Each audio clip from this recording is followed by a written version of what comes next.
नमस्कार, India TV speed news देख रहे हैं आप और मैं हूं आपके साथ प्रिया शर्मा। रुक करते हैं शब्दबाण का।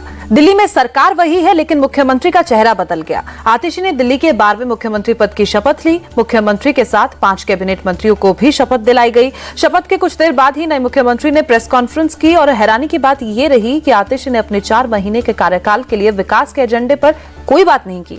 उन्होंने केजरीवाल को फिर से दिल्ली की कुर्सी पर बिठाना ही अपना लक्ष्य बताया।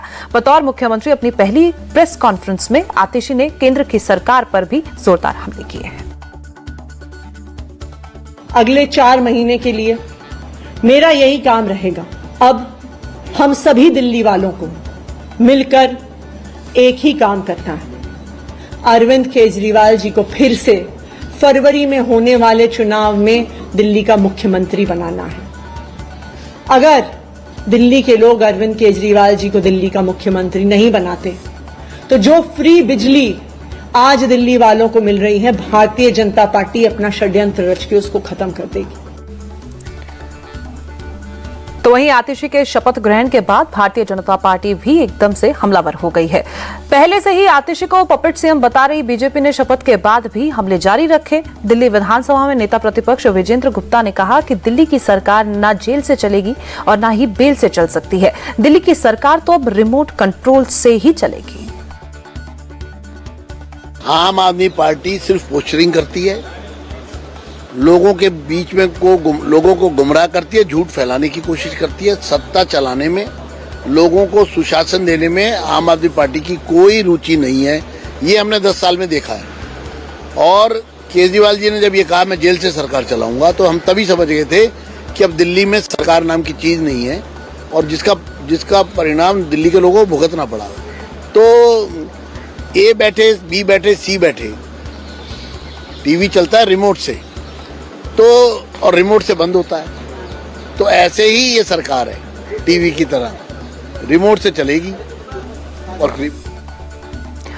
और वहीं बीजेपी हमलावर हुई तो आम आदमी पार्टी भी पीछे नहीं रही। दिलीप पांडे ने बीजेपी पर साजिश का आरोप लगाया है। उन्होंने कहा कि बीजेपी ने ईडी और सीबीआई जैसी संस्थाओं का दुरुपयोग करके पार्टी को तोड़ने की लगातार कोशिश की है।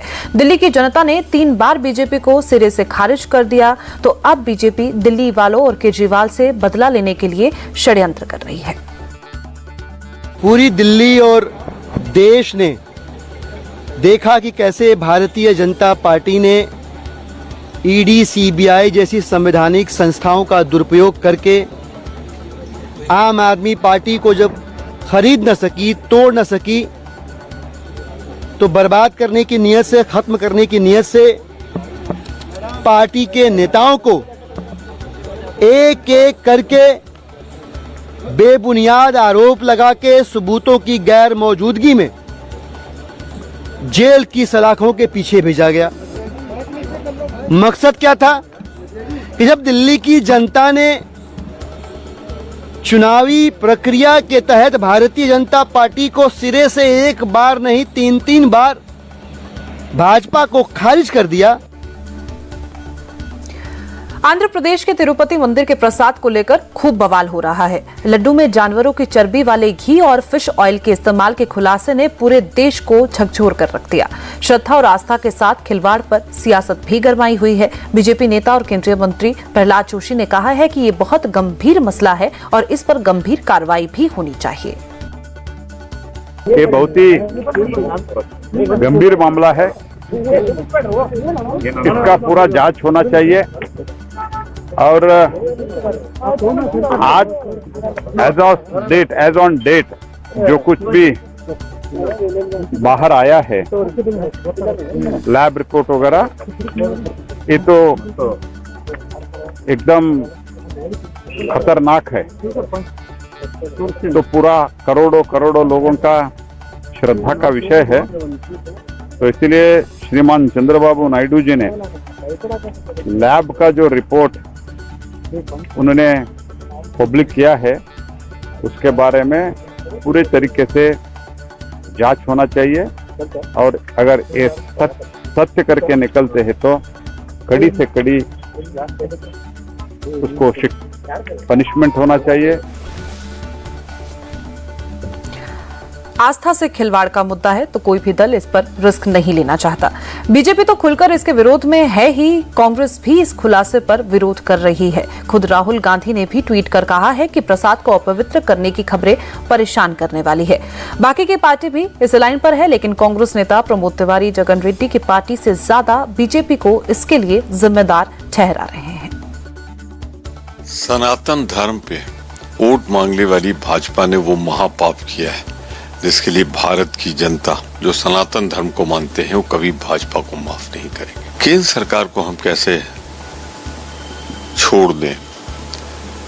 ये जो घी गया है ना मंदिर में, ये कंपनी तो बाजार में भी बेचती है, तो बाजार में भी आप एनिमल फैट, जिसमें बीफ भी हो सकता है, फिश भी हो सकती है, कुछ भी हो सकता है, फॉरेन फैट नाम है, आप खिला रहे हैं।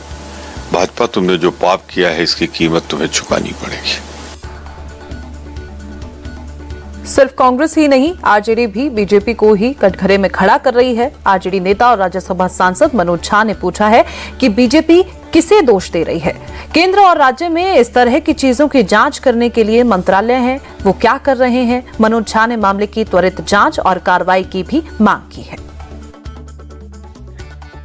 कि बीजेपी के बड़े मजे हैं, बाईं तरफ जगन, दाईं तरफ सीएनबीएन और बीच में लड्डू, जबकि उद्देश्य होना चाहिए था त्वरित जांच, अनुसंधान, और वहां तक पहुंचिए जो लोग असली गुनहगार हैं। ये क्या, इधर जगन, इधर सीएनबीएन, बीच में बीजेपी, अननेसेसरी की कंट्रोवर्सी, इसको मुकम्मल अंजाम तक पहुंचाइए।